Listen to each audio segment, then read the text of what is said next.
This season on Hellfire Heroes. 27-year-old female, unconscious. Fire dispatch responding for MVI. Welcome to winter. A little rattled, eh?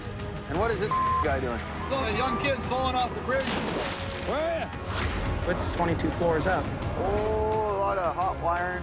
Hang on, it's getting worse. Farmer ingenuity. Let's do this, you guys! Let's do this! I was gonna sleep in there this night. This was as close to a miracle as you could get. Break it up! 100 PSI! The fire there moves like crazy. Watch this guy. Look at the knife. We confirm now that it's a fatality. It's rolling in there. And I think we gotta go. In rural counties and small towns across Canada, a special breed of firefighters risk their lives to serve and protect the people who live and work here.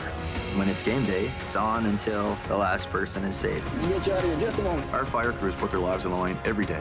In British Columbia, Alberta, and Saskatchewan, firefighters are the last line of defense and everyday heroes. It's all about honor, courage, dedication. Serve something greater than yourself.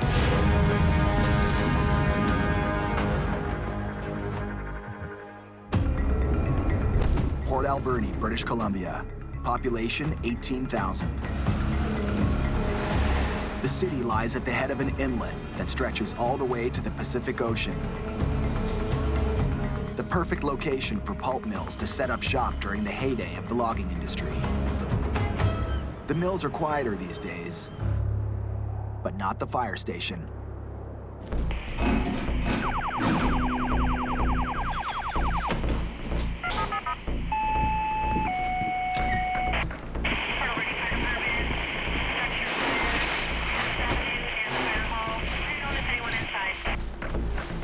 On average, the station gets over 1,300 calls a year, and they're out the door in 80 seconds. Fire dispatch, this is Albert Bahri. We are responding. And this call is for a structure fire.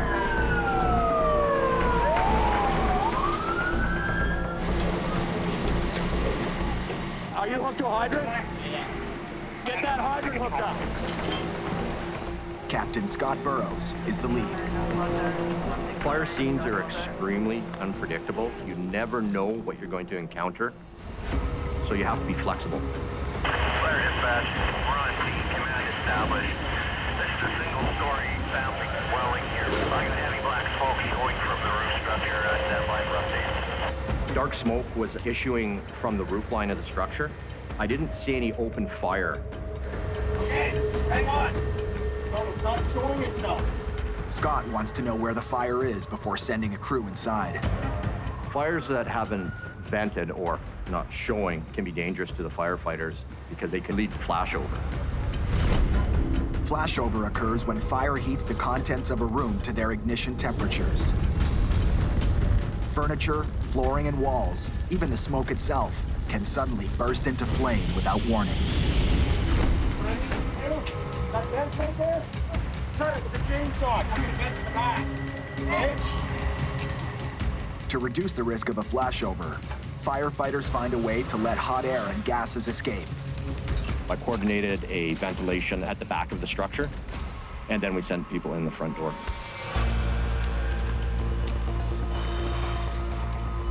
Ben Halachuk and Ian Ritchie move into the building to extinguish the flames.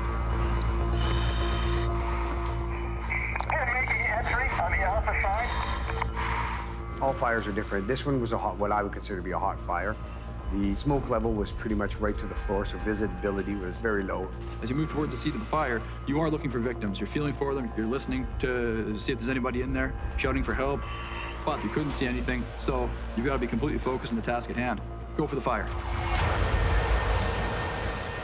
Ben and Ian are facing visibility problems. The heat, I'm tasked with their safety, so there's always concern there.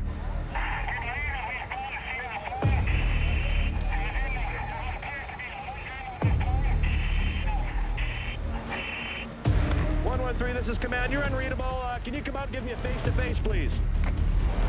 By now, flames are roaring on the outside. 113, I need status and roll call. Status and roll call.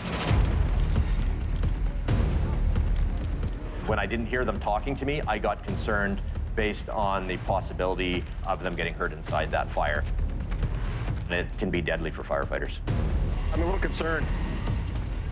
113, I need status, please. Status. 1,200 kilometers to the northeast in Edson, Alberta.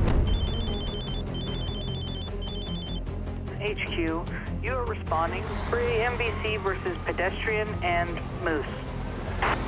Yellowhead County firefighters get a strange call in the middle of the night. En route with 5, any additional details? You're responding to a vehicle versus a pedestrian on a motorcycle that also crashed into a moose. Was that victim in the vehicle? Was the victim walking? How did the moose become involved? It's quite confusing right now. Chief Albert Bahri is from Nova Scotia. Since moving to Yellowhead County in June of 2014, he's become acquainted with the abundant wildlife. Yellowhead County will get, on average, 50 deer strikes a year. On top of the deer strikes, we've had buffalo strikes, we've had elk strikes, moose strikes, cougar strikes. Any animal that you can think of has been hit by a vehicle in our county. A motor vehicle collision with a moose is like hitting a brick wall. But when the collision involves a motorcycle, Albert always fears the worst. Neither the man nor the animal survived the impact. It's a very sad night. Anytime there's a fatality, it's a sad night. We have, unfortunately, on our highways, fatalities on a somewhat regular basis. I really feel for the families of these people. But right now, my concern is to try and ascertain what's actually going on here. All the debris looks like it went that way. And we got some here as well. So I don't know if impact was back there, here, or up here. Right, let's get some people walking up ahead. Yeah, let's see where we can find. With no eyewitnesses to the crash, Albert searches the entire scene for clues to what happened here. We need to make sure that there's nobody else involved in this accident. There could be another patient that we may need to deal with. We need to check like that tree line as tight as we can.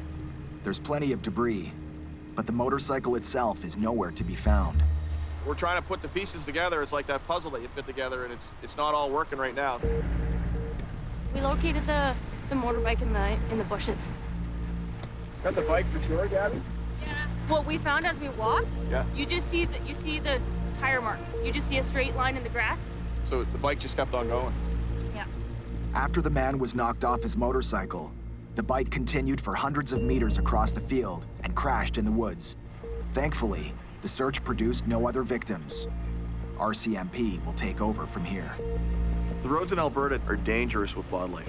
They are a hazard on the road. You need to be very diligent, very aware of what's out there. The ditches are alive, literally, with the animals that roam this countryside. The wildlife also roams the forest that surrounds Slave Lake, Alberta. Slave Lake Duty Officer, we have a single vehicle collision with a moose.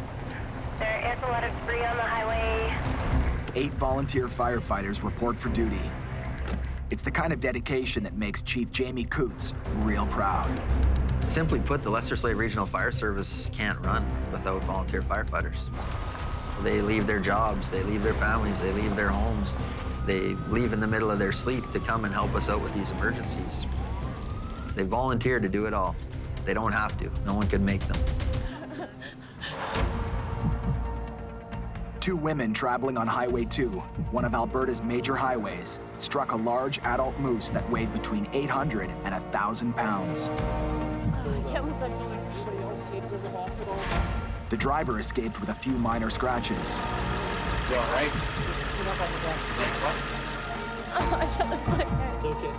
But her friend is in serious pain. Moose are more prone to actually enter into the vehicle, smash out all the glass, cave in the roof, cause more damage, hurt more people. Yeah, just point the roller this way. Firefighters wait for the paramedics to administer first aid before they move her onto a spinal board. Hey, Jordan, you're gonna have to grab some tape. Yeah. Should be in that spinal pin there. Okay, let's get you out of here. 1, 2, 3, up. With the nearest hospital 30 minutes away, the driver joins her friend to comfort and watch over her.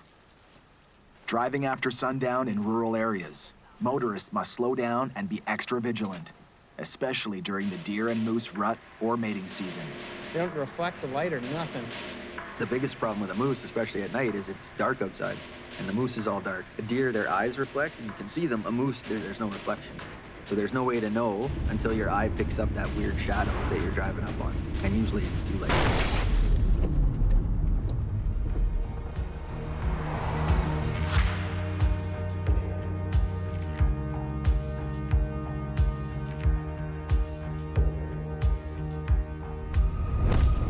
Back on Vancouver Island, 2 Port Alberni firefighters are MIA. I was concerned for my crew. It was a very dangerous fire, and I didn't hear them talking on the radio.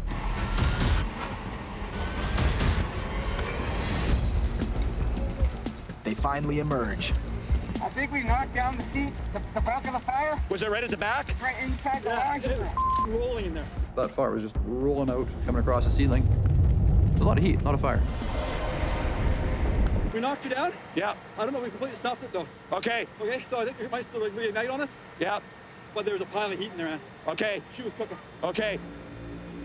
There's still a bunch of bedroom doors closed. We should try and get a primary in there. A primary search is a rapid and thorough search for victims. Given the time of the call at 3 a.m., people are normally in bed. Bedroom doors were closed. I was suspecting that there would be somebody in there. Are you guys okay to go back in? Yeah, if we need to go back in, we can. Okay. Get in there and do a primary search of the structure.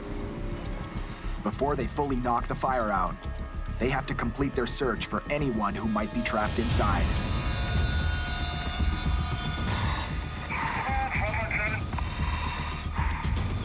Go for command.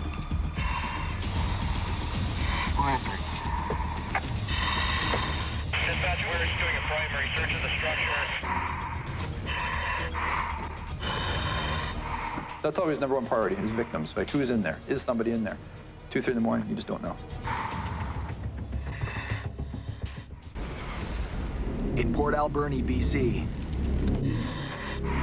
2 firefighters are inside a burning house, searching the smoke-filled rooms for victims. 2:30, 3 o'clock in the morning, there's a good chance that somebody will be there, because typically people are sleeping at that time. As soon as there was enough to see, you notice the bedroom doors were closed, though, which is excellent. If you're sleeping in a bedroom with your door closed, you have an excellent chance of survivability. Command, this is 112, doing primary search. Top 4 clear. Roger, 112. The primary search produces no victims inside the house, which means the firefighters can now attempt to save the home. It's in the roof. The fire's in the roof. Let's start pulling that ceiling and get that thing extinguished inside there. The fire is on the move, rapidly spreading into the void spaces between the ceiling and the roof. We have a look with the deck, Ben. Yeah, I need water line going here, too. Firefighters stop the fire from spreading beyond the rear of the property. I just still burning all in here, too. And knock it out with a good soaking. Confirms that this time it has been extinguished. Looks like we got him. The interior sustained major fire, smoke, and water damage, but the structure is still standing. You know, the person still has a building to come home to. You can salvage something from it. That's satisfying.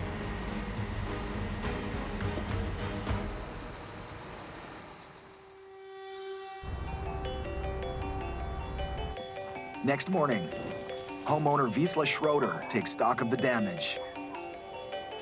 I'm totally upset. Insurance adjuster asked me to go in, but now I don't have a heart, you know. Even money doesn't buy sentimental thing. Wisla wasn't home when the fire broke out. And if his house is still standing, it's thanks to a closed door. This door here was closed. That's the door right there. It's clean on this side. Yeah. There's the other side. That's the other side of the door. You see the other side. Wallpaper melted off the walls, thermostat melted, pictures melted, but right behind that thin-skinned door, it's fine. Other than install smoke detectors, keeping your door closed when you sleep is the number one priority in terms of keeping yourself safe at night. That's why we tell kids to close their bedroom doors. Right there.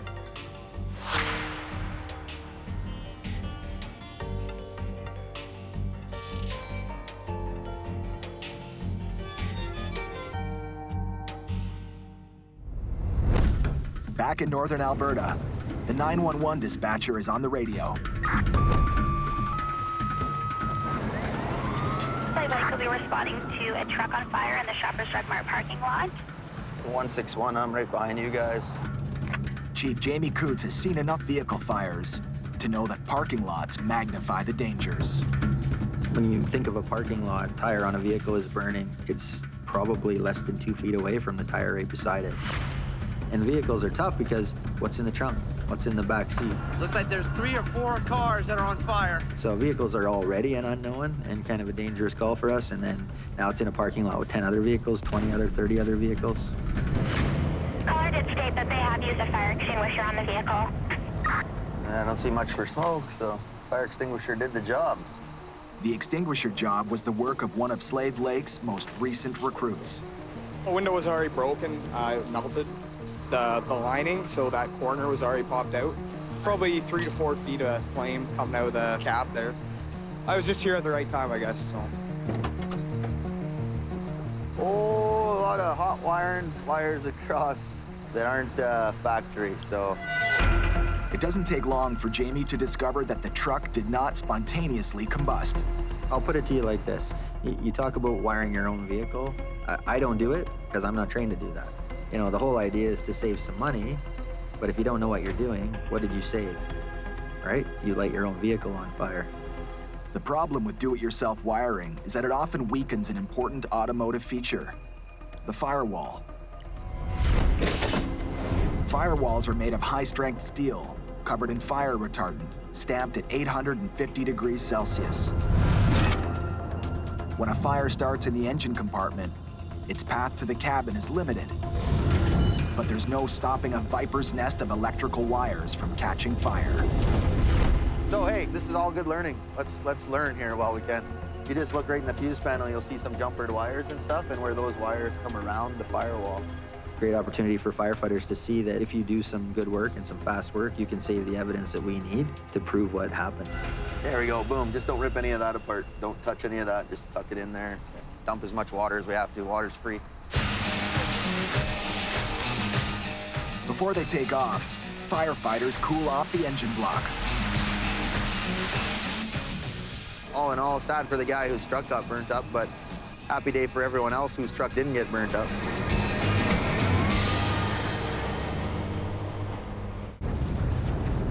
In Slave Lake, northern Alberta, Chief Jamie Coots is getting ready to cut the ribbon on a special community project, one that's close to his heart.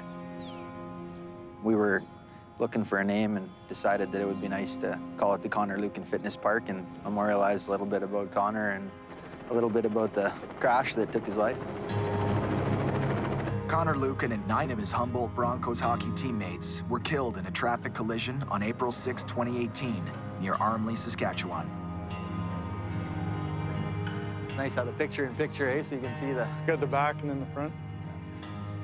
Connor was born in Slave Lake on January 14th, 1997.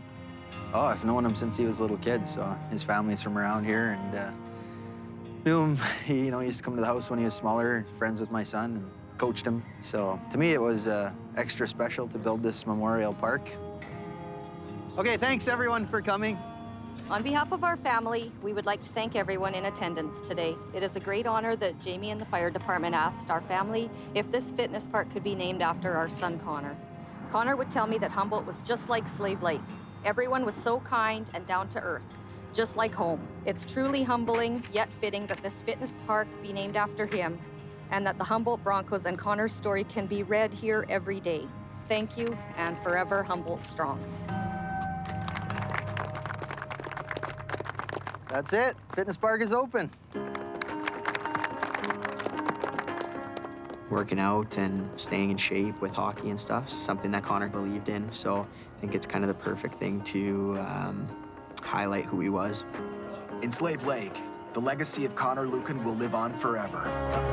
The tragedy brought the nation together as Canadians all across the country mourned the untimely deaths of the 16 victims. But for hockey players and anyone who's experienced the powerful bonds of friendship forged in the heat of competition, the loss cuts close to home. A bus full of, 16 to 20-year-old kids. You know, the long bus rides where they're up playing cards and they're talking and they're learning about each other, they're talking about the game. And people, you know, who haven't played hockey don't know that side of it. At 19, Regan got drafted to the Western League and also played in the American and International Hockey Leagues. He retired in 2008, became a firefighter, and made Swift Current his hometown. You know, I come from a hockey background of being in a team, and it kind of rolls over into firefighting. I'm not good enough to play hockey anymore, so why not be a firefighter, right? With an average of 700 emergency calls a year, the Swift Current Fire Department is a busy place. Swift Current Fire response for EMS assist for a 91-year-old male with chest pain. Utility 1's responding for medical assist. The call is for a patient at a nearby senior home. Dispatch, Swift Current Fire Utility 1. We're on scene, over. Get him out of the unit. Out on the unit? Okay. Half of the Swift Current calls are categorized as medical emergencies. Need some help back here? Which gives these firefighters plenty of experience for assisting the EMS workers. You want some nitro? Yeah. Nitroglycerin is commonly used to dilate blood vessels and promote circulation. A couple of questions first. You take any Viagra, Cialis, anything like that in the last 24 hours? About 50% of men between the ages of 40 to 70 experience some degree of erectile dysfunction. Put your mouth to it for me. Thank you. Yeah. But first responders don't judge. It's a medical question. When you're giving nitro for chest pain, you want to rule out any possibilities that will counteract the drug, and one of them is any erectile dysfunction medications. So with Cialis and Viagra, a lot of times the patients, you know, it's a private matter and they don't want you to know, but I mean, if a 91-year-old is taking Viagra or Cialis, I mean, I would obviously give him a high five and congratulate him.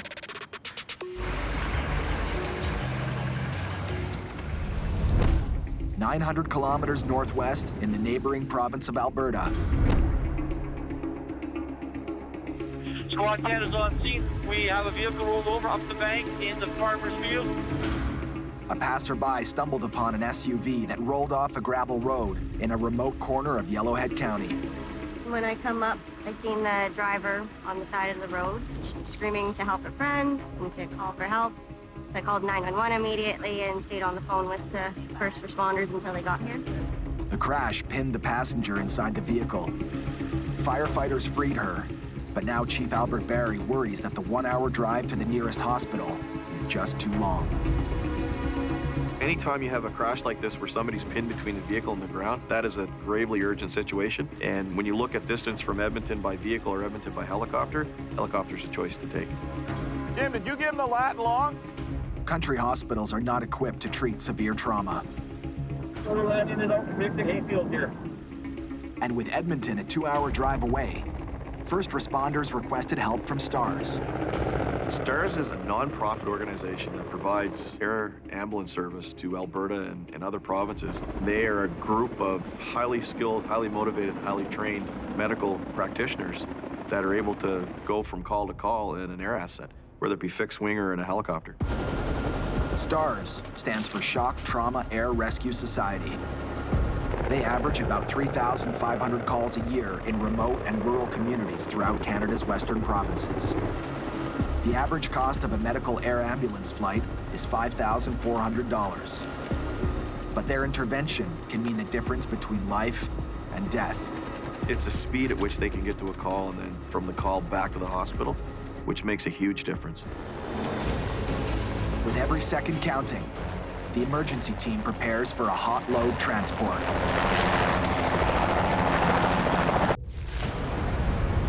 In Yellowhead County, central Alberta, a Good Samaritan called 911 and stayed with the victims of a vehicle rollover, one critically injured, until first responders arrived. I was crying on the phone with the first responders. It's definitely not something I wanted to come across. But I'm glad I was here because, as you can see, we're in the middle of nowhere. Chief Albert Bahri cleared a farmer's field for a STARS air ambulance landing.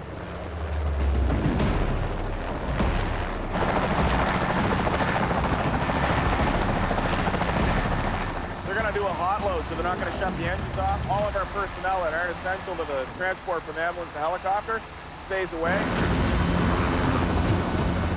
The STARS crew includes a pilot with a minimum of 3,000 hours flying time and a co-pilot with 500 hours.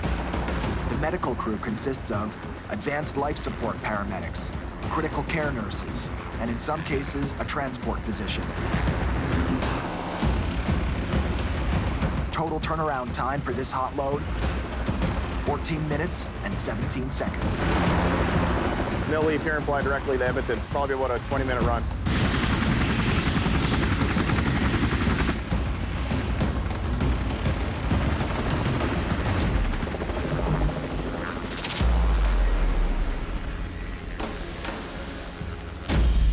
It's likely that the driver was speeding and her vehicle lost traction on the gravel road.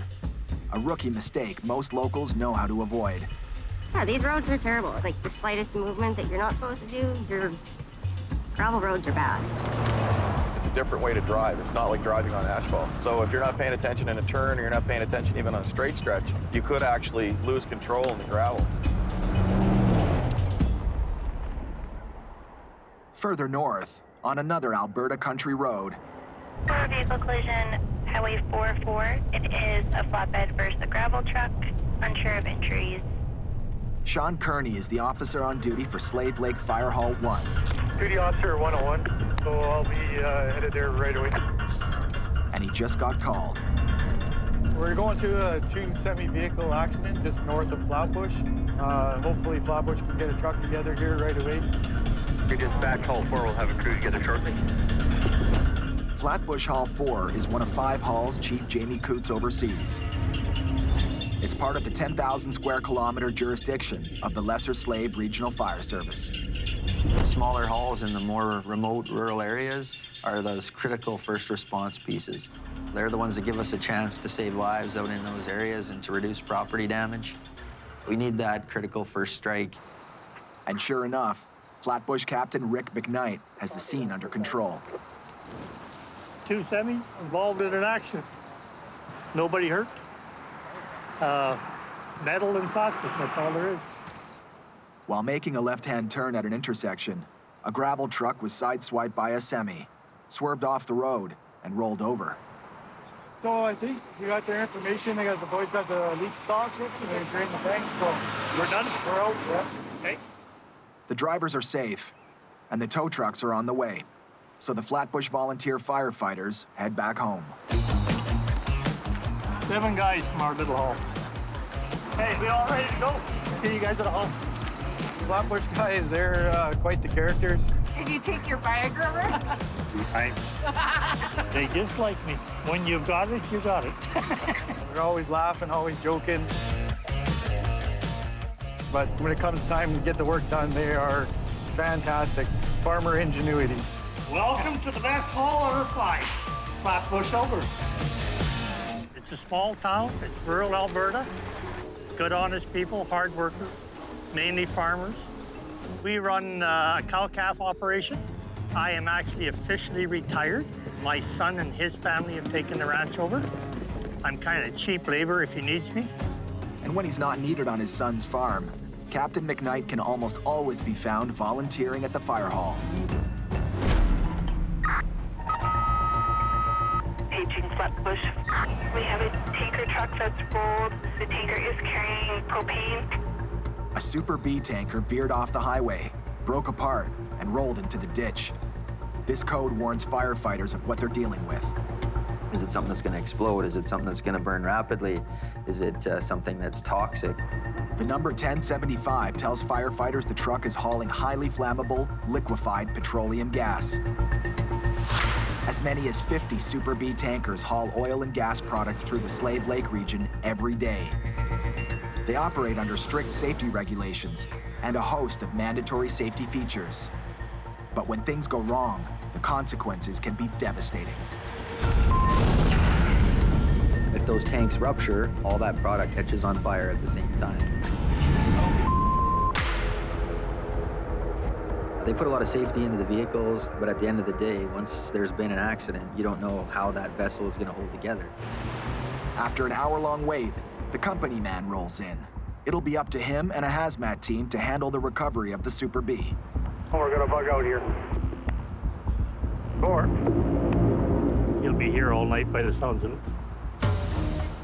And that means Rick finally gets to go home. Back to my wife, go back to my supper. Nice meal, sit down. Back at Port Alberni, British Columbia. Port Alberni Fire Department, first responders. So, it looks like it's an overdose? Firefighters are responding to a critical, life-threatening call that's become all too familiar. We've dealt with a lot of overdose calls, but it did definitely ramp up, probably within the last 2 years. All across Canada, every day, opioid overdoses claim 11 lives. The hardest hit provinces are British Columbia and Alberta. It's an opioid epidemic.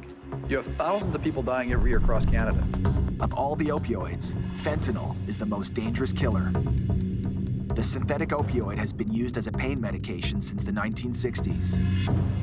Drug users use it to spike heroin, and most of the world's supply comes from illegal labs in China. And when a bad batch of product makes its way to town, it keeps Port Alberni firefighters busy. Yeah, you're not gonna want it too far from the vehicle on this. That's it right there. Dispatch Alberni 8 is on scene. No BCS this time.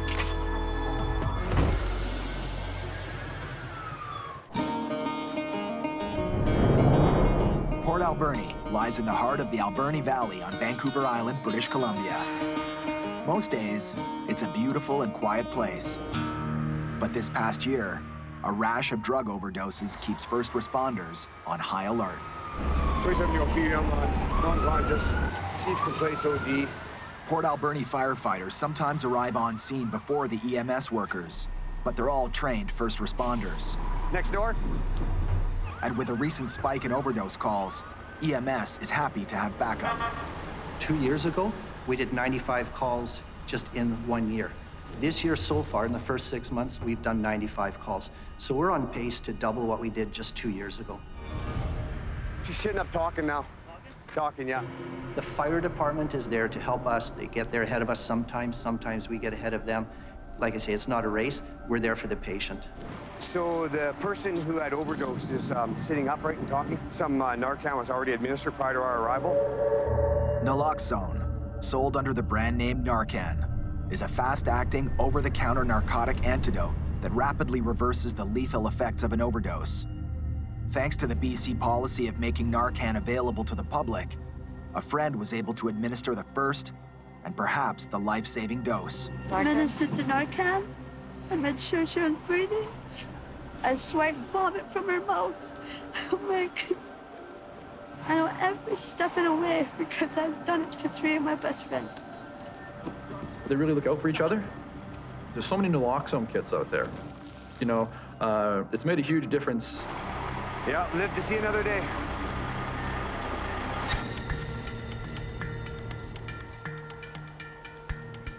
It's a small town, but Swift Current is a major player in the Saskatchewan renewable energy boom. The windmill industry in Swift Current is actually a growing industry because Saskatchewan, flat and windy, I mean, it makes sense to have windmills here. The kinetic energy of these wind turbines is transformed through power plants that supply thousands of homes across the province. But accidents do happen. Collapsing towers, equipment failures, and severe weather has caused thousands of accidents involving workers and the public across all of North America. Deputy Hunters from Captain Campbell. Go ahead, Captain Campbell, over. Do we have the victim in the truck or up top, over? Sandland is on the way. Here in Swift Current, firefighters train for these types of situations. Windmill training is extremely specific. It's high angle, it's also confined space, it's a medical emergency, it's all wrapped up into one. Today, the victim is Rescue Randy, a 150-pound bag of sand. Don't you boys drop me. And the rescuer is 7-year veteran firefighter, former hockey player, Regan Darby. I know they always put the expendable guy on this side of things, but let's hope everything goes well. I actually think the wind's died down. It should be a real nice ride. Well, I hope I get a little bit of sway. I don't want to just come straight down, right? Everything about the training situation is the real deal, except for the fact that your patient isn't live. If something goes wrong, the fall is real. It's a stressful situation. Here we go, boys. The training starts at the top of the wind turbine. It's a long climb up a vertical metal ladder. Good.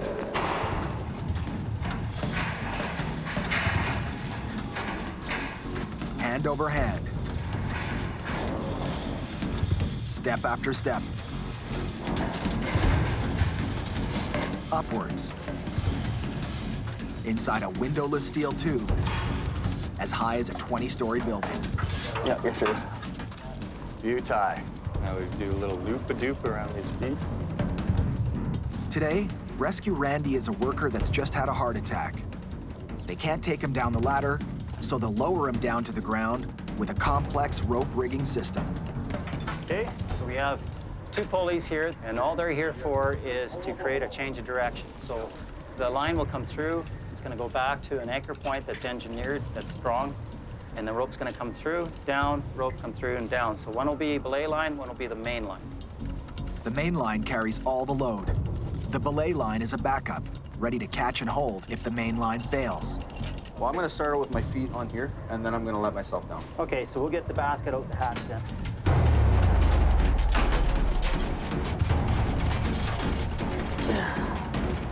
Regan opens the emergency hatch. Get this guy down. Can you get through that opening? When you open that hatch and you're looking down at the ground and the guys look like ants, it really sets in at that time. Regan, are you happy with where you're set? In Swift Current, Saskatchewan. Now we'll let that webbing out. Okay. And we gotta let the stretcher out.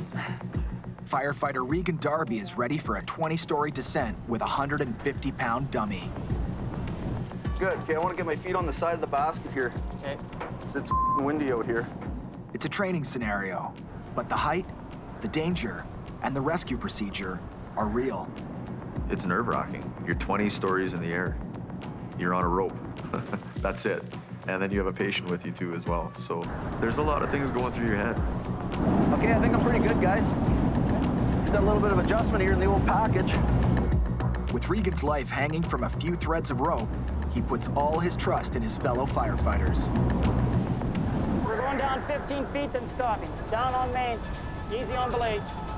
You're pretty helpless when you're out there. You start blowing around and there's not much you can do. Your main concern is the patient, keeping the patient safe and getting him down. We're just doing a status check to see how the descent is going for you. Over. Descent is good. It's gusty up here, but everything seems to be fine. Over. The minute you step out, you're getting blown around. You could be dealing with, 60, 70, 80K winds. It's really windy out here. Belay looks good. I think you'll just have to be kind of watch the wind with it there. It seems to be going out quite a bit. The worst case scenario with the wind is that it slams you into the tower. It's not like I can take too many more hits to the head, so I gotta be careful out there.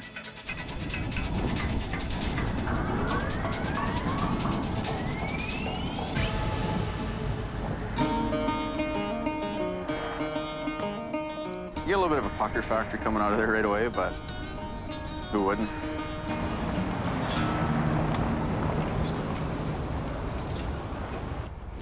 Back on Vancouver Island. Alarms coming in. Port Alberni duty crew, alarm activation. Alarm activation. Don't really know what the particulars are yet. Just somebody's alarm's going off. Dispatch, show me 5's arriving on scene. We'll be investigating. Unlike Yellowhead County or Slave Lake in Alberta, most Port Alberni calls are within a 15-kilometer radius of the fire hall. Yeah, just stand by for a second. I'll see what's going on first. And here, firefighters are expected to arrive on scene and get to work in under 5 minutes. Hello. Hi. I was just looking at the alarm system's going off here. Yeah, turned it off. Any alarm that comes in is an alarm until we prove it to be a false alarm. Okay, can you meet me at your front door then, maybe? Great, thank you.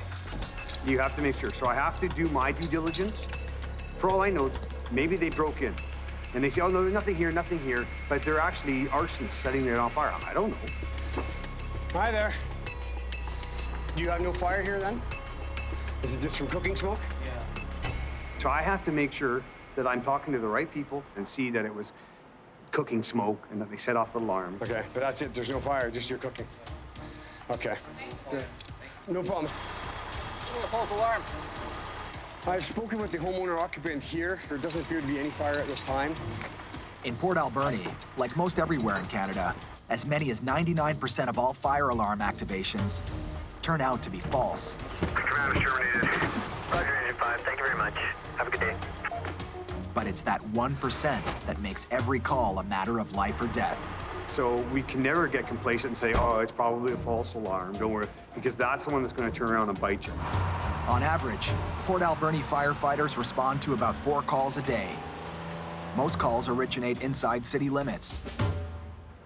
But some calls come from the territory of the Saskatchewan First Nation.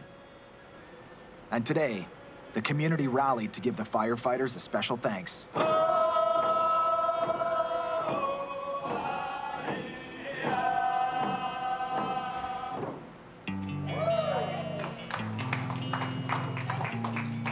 As we all stand here on common ground, really appreciating the work you've done and that you're going to continue to do fearlessly.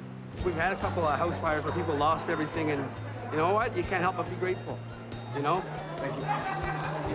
In First Nations culture, it's really important to be grateful and humble, and that is one way of showing our gratitude is by singing our ancient old songs that were sung by our ancestors' ancestors.